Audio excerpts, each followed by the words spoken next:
Good morning and hello. Welcome to Singapore for those of you who are from out of town. We're looking at about 75% of the people from out of town this year, so have to make sure to welcome everybody to Singapore who's never been. And those of you who are from here, make sure to lend a welcoming, tour to your wonderful and beautiful city. My name is Carl Quinton. I am the production director for Casual Connect. I help organize the show. Normally Jessica Tams, the managing director, gives this opening intro to everybody, but she's had a brand new baby and wasn't able to come this year, so I get the great honor of welcoming all you great attendees and sponsors to our show this year. We have a really great show lined up for you. The content is truly phenomenal this year. We have great speakers like Matt Hall, who's coming up in just a couple minutes. We've got the head of Google Games Partnerships, Sergio. He's up in a little while. We also have the head of Nonstop Games at King Studio. He'll be up in this room right after Matt. We also have some other wonderful speakers. There's Tommy Palm, who's speaking on Thursday. You won't want to miss that. He's talking about some VR stuff and how it's going to be kind of mass market and available for everyone, and some disruptive things in that area. VR isn't just for core gamers kind of stuff. So you won't want to miss that, and I could go on for the next 10 minutes talking about all the highlighted speakers that we have throughout the show. But I just want to let you know that this truly is one of the best Casual Connects that we've had in Singapore. It's definitely the largest as far as the number of people attending. So there's some great networking opportunities, some great educational information, and I invite all of you to try and get the most out of it, as I will try and get my knowledge base increased. So looks like we're getting most of the people filed in, and I'm going to turn it over here to your MC for the day, Matt Handrahan. I think I got that right. So he's going to take care of you today. He'll give you logistical information about lunches and parties and everything else. We do have some great parties from our sponsors. Don't miss the party tonight and tomorrow night. There's the Indie Prize Showcase Awards, and there's another party right after that in the same venue. So make sure to join us for the business networking parties. They're a great time. And thank you and welcome again. Thank you, Carl. Is this? Yeah, fine. Yeah, I'm Matthew Handrahan from the website gamesindustry.biz. Some of you may know it, some of you may not. I'm quite excited about being here. I've been to Southeast Asia many times just as a traveller and as a tourist, but it's really exciting to be here. The eyes of the global industry are really on this part of the world right now, and it will be a learning experience for me as well. Really excited to hear a lot of what people have to say. I'll be reminding you, updating you about various things this evening later on, but first of all, we've got Matt Hall from Hipster Whale, studio he co-founded with his colleague Andy Sum. They made a relatively obscure game called Crossy Road. You may have heard of it, you may not have heard of it, but he's also it's a one-man studio, right? ClickTok.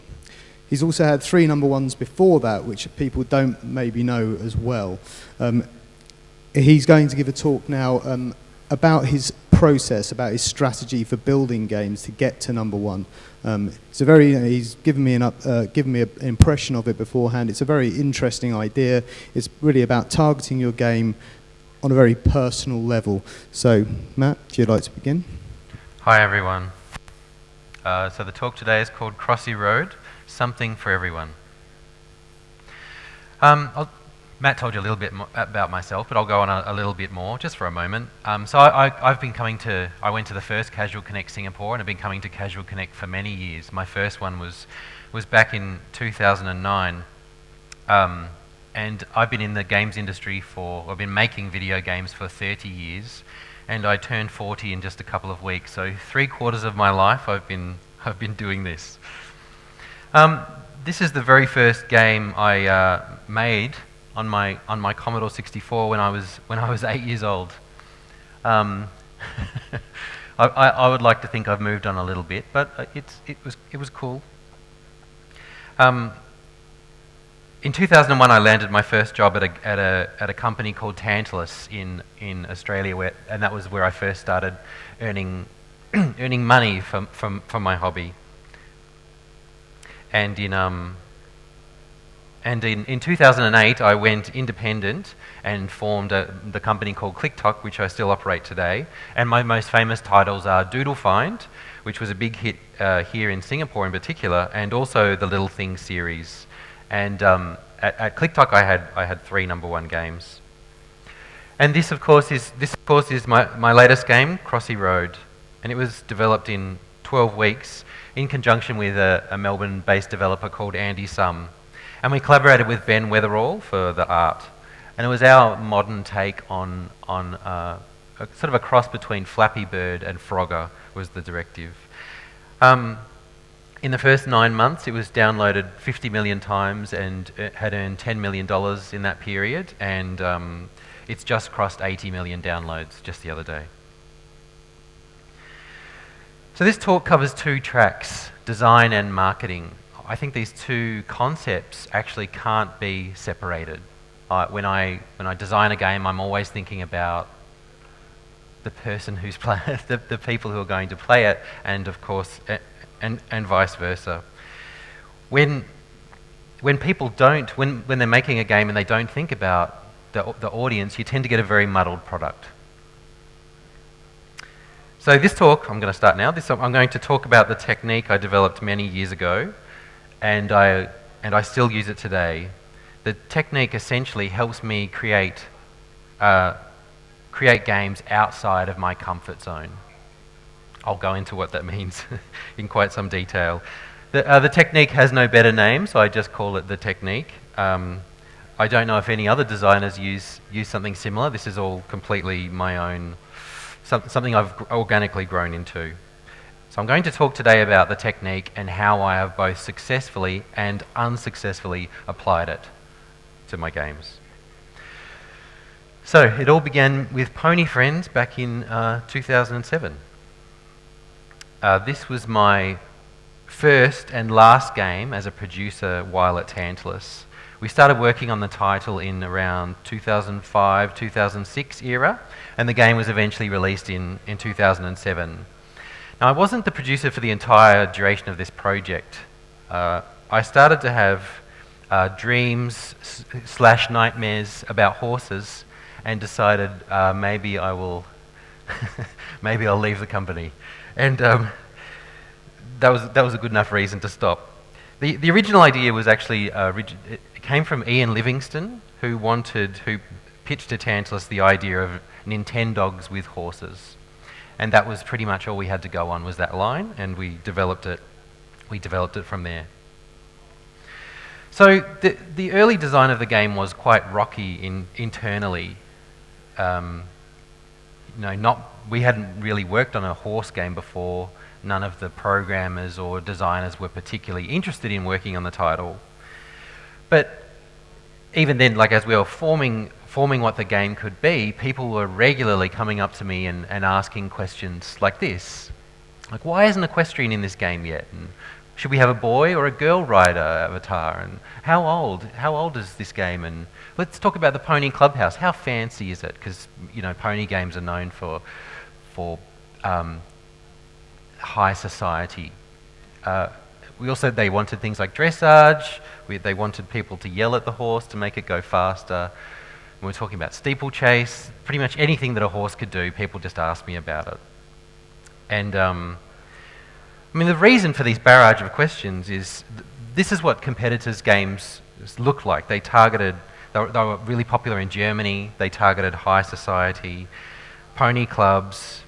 But for me, my experience with horses, so I actually grew up in rural Victoria and we had horses on our property, and this kind of thing was as alien to me, very, very alien. I'd never actually seen dressage. Our pony club, people wore a hat and that's about it. And I really didn't want to make a game exactly copying other titles in that genre. So I wanted to find a way to communicate to everyone on the team exactly what I wanted to build. This was essentially the rule, is that I thought, a rich kid, which all these games were targeted towards, probably has their own pony and doesn't want a pony video game. So what I did then is I jumped out, went onto the internet, and I found a photo which helped define the entire project. And it was this. What I did is I went and found a little girl who's obviously fascinated with horses. She doesn't look particularly rich. The horse is not particularly fancy. But you can tell like there's a real connection. Like she really loves horses. And that was the feeling I wanted to capture. So I took the image out, I printed it out like 20, 30 times, and I stuck them all over the office. And I said to people, if you have a question you want to ask me about, first ask yourself, what would this little girl think? And if you think she would like it, then you can come to me with your question or your suggestion. And it actually worked brilliantly. Like everyone was, from the next day onwards, everyone was on the same page, and we managed to, it affected every design decision. So here's an example here. We had no equestrian in the game. Instead, we made it about, you know, feeding your horse and patting your horse and taking it for rides on the trail. There was no notion of pony club or high society. And there was also a decision here where we decided not to put anyone on the horses in the game, even when they're doing a racing section, because it started to create questions. You know, what would the little girl think if she's not riding the horse, or there was a boy riding the horse, or someone was dressed someone wasn't dressed like her at all. So although it looks kind of odd that the horses are running around with saddles and no riders, it worked better that way. Yep. And the result was that Pony Friends was a massive success. It sold over 1 million copies and gave Tantalus their first big franchise and a really great reputation. And you know, it was the philosophy and the technique that made this happen. And hopefully the little girl in the photograph, I don't know if she ever actually played the game, but I would like to think that maybe she did. After all, the game was made for her. Okay, so I'm going to talk about little things now. This is just when I went independent. I had moved out to the country and I was living on my parents' farm with my wife and daughter and mum and dad. So Little Things is a hidden object game, as they were quite popular at the time on a website called Big Fish Games. I wanted to, however, make a game that felt a little different from all the other games that were on there. Most of them were mysteries, which involved story. They all had sort of similar art. So I wanted to try to disrupt the genre a little bit. So this is what the hidden object games looked like at the time. They were making large amounts of money, and people were coming on each day and playing new hidden object games. You know, I think it was $7 a pop. So they were buying a lot of games at this time. They all had flick screen. You know, I don't find that art personally that appealing. So that's what I wanted to try to change. So what I did is I attempted to design a game for my mother, in that I wanted to make art that she would like. I wanted to make it easy to play. So someone, you know, I knew that most of the people who were playing these games on Big Fish were older women, like 50, 60 and up. So again, I thought mum would be a good target there. Also wanted to make sure that the art, like mum would feel, you saw the artwork before, it was kind of bright and colourful. But I wanted to make sure that mum wouldn't feel weird like she was playing a game that was made for kids. However, the technique went spectacularly wrong, and the game earned almost nothing. So I worked on it for a year, and it made $3,500 in its first month. So I wasn't very happy about that. It took a little while to figure out what I'd done wrong, and that was I had applied the technique incorrectly. The problem was that in making a game for my mother, I wasn't making a game at all for the audience on Big Fish Games. So this is a still from footage. This is the Big Fish Babes. So they actually had a club of regular players at Big Fish. And then this is them visiting the office. Now these ladies are as hardcore about hidden object games as, 15, 16, 17-year-olds are about Call of Duty. Like, they like their games the same every time. So that was my huge mistake. But if I'd realised that I had to make a game same as all the others, I probably never would have made Little Things. However, just 1 year later, the iPad came out, and I thought, well, I had Little Things sitting there. I thought, well, maybe I'll port it and see how it goes. But of course, it was the absolute perfect fit for people just arriving on iPads the first time. I mean, the art was universal. It was extremely easy to play because of all the time I'd spent making it fun for mum. And it was a huge hit. Apple featured it, and it essentially definitely made its money back. Yes. Okay, so I'm going to talk about Doodle Find now, which came out at a very similar time period. So Doodle Find was invented during the Little Things aftermath, so between Little Things PC, just after Little Things PC doing very badly. I knew I wanted to make another hidden object game, but I wanted to make it accessible and fun and iPhone friendly. Yep. And my wife at the time was playing Bejeweled Blitz constantly, and that annoyed me. I wanted her to play my game instead. So what I did is I tried to fuse Bejeweled Blitz with a hidden object game. Yep. And so that game was made for her. Initially, I took the art from Little Things and made the hidden object game out of it. I made it in just 2 weeks, and then spent another couple of weeks putting a high score, like a Facebook integrated high scoreboard in, and that worked. Like, B really loved the game. It was a bit slow to start on the App Store, like it was not featured by Apple. I mean, it doesn't look particularly appealing like this. And I had a couple of issues with the Facebook integration, but what I did is I worked on the game for months and months and slowly improved it. And then I decided to revamp all the art and give it a much more iPhone-friendly look. And the game immediately had great traction. It was picked up by Apple a week or 2 later and featured, and then it made it to #1 in Australia and sat there for a week until I was eventually knocked off the top by Grand Theft Auto. That's okay.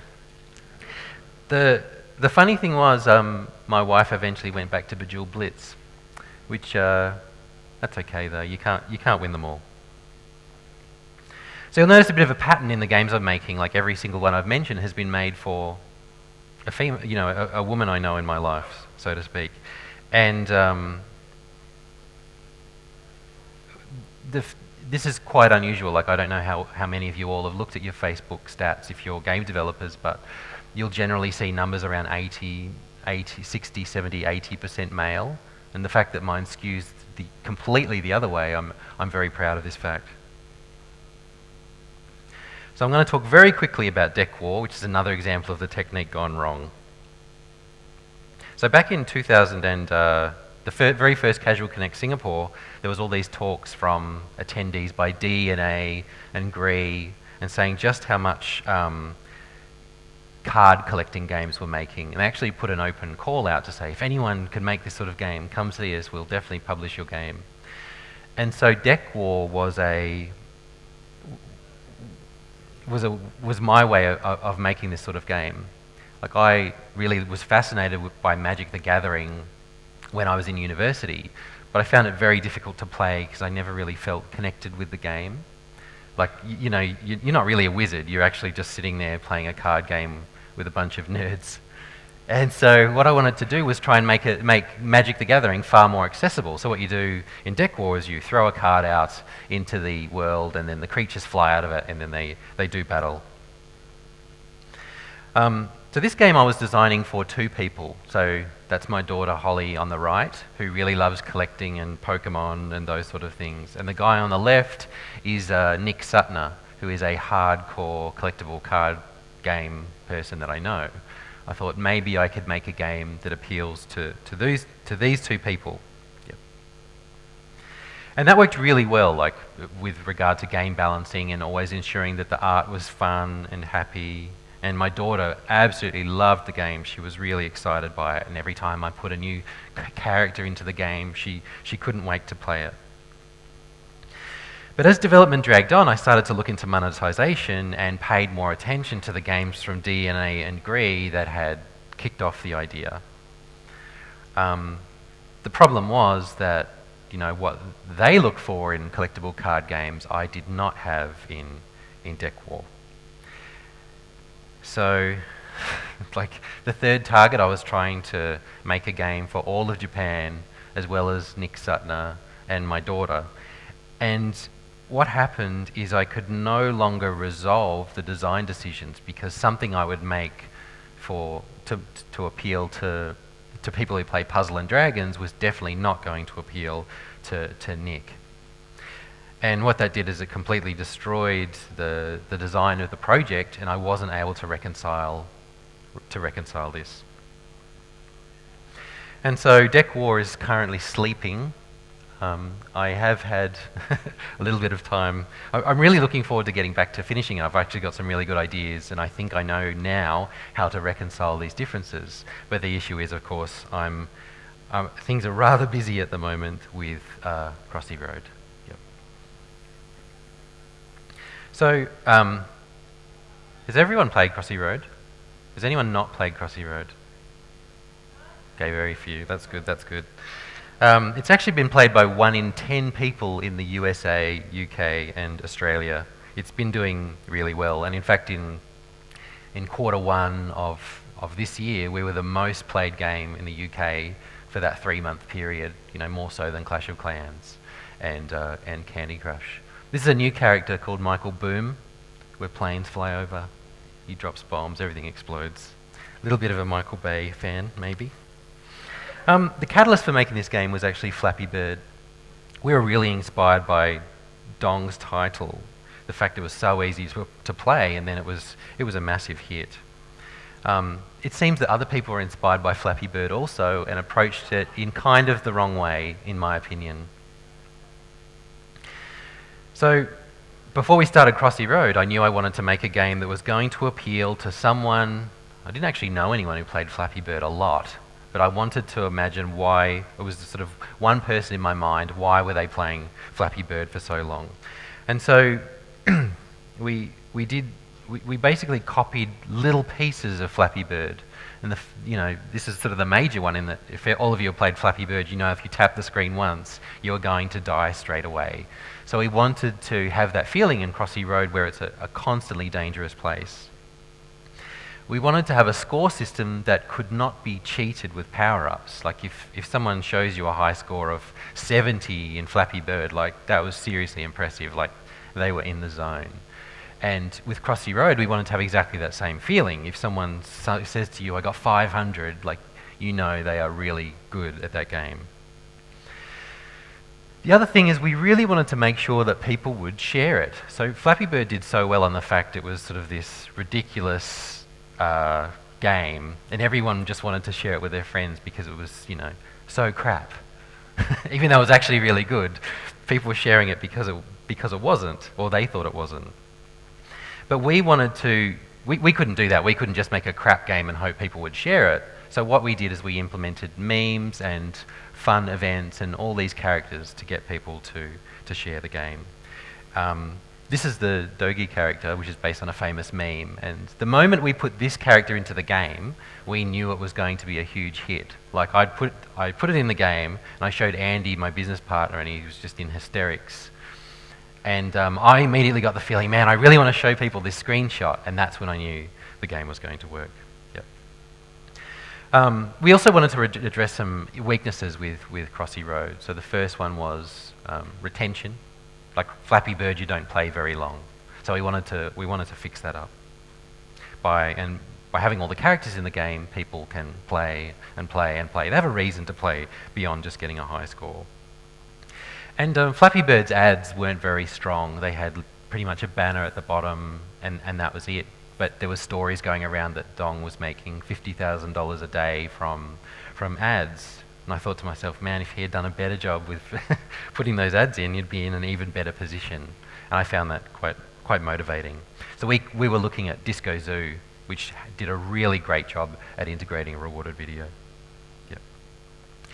I mean, the moral of the story, though, is that people love new things, and you know, we took the time to properly capture that spirit of a runaway hit, but we didn't clone it, and we put in all this new stuff that people were going to be excited about.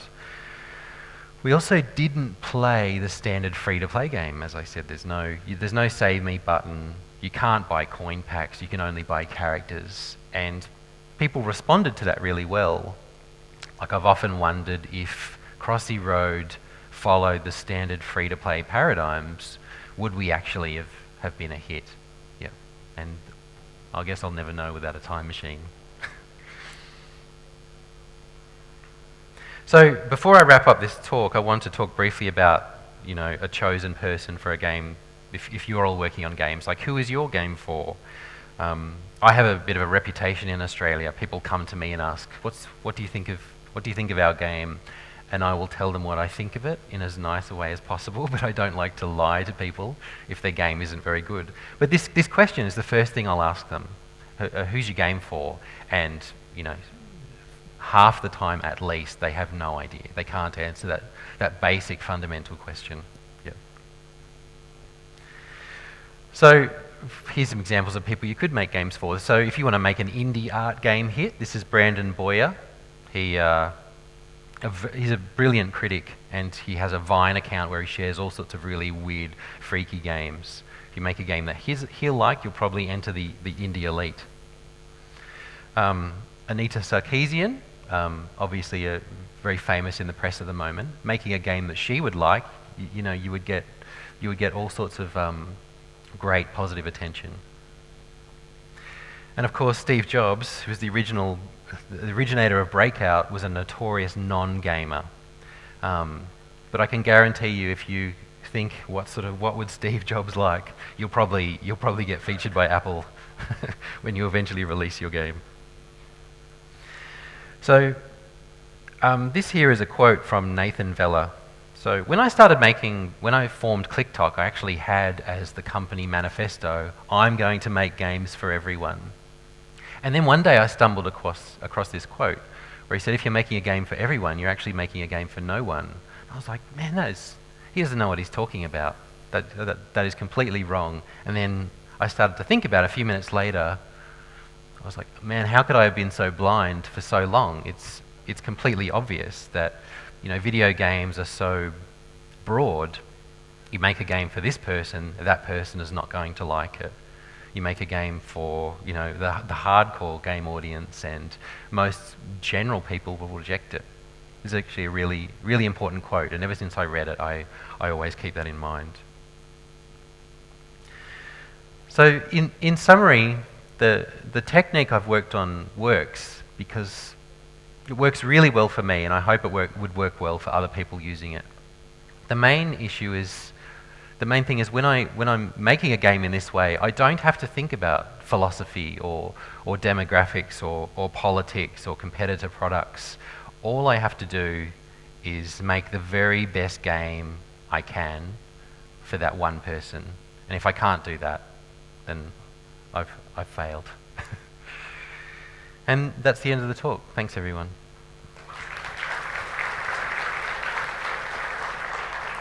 Sorry, Thank you very much, Matt. I ran over time just a little there. A little bit. We have got time for maybe one or two questions if anyone has any. I mean, I've got some, but I'd really rather you ask them instead. Anybody? Over here.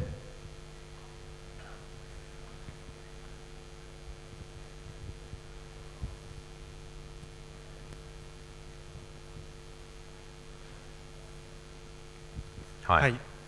So far, I've seen that you always try to make a game for somebody in particular. You always try what that person likes.